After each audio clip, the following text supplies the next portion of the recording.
বাজারে প্রবেশ করিলে এই দোয়া পড়িতে হয়,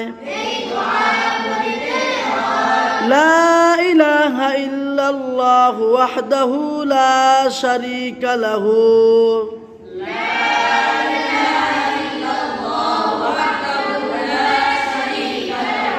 লাহুল মুলকু ওয়া লাহুল হামদু يحيي ويميت وهو حي لا يموت بيده الخير وهو على كل شيء قدير।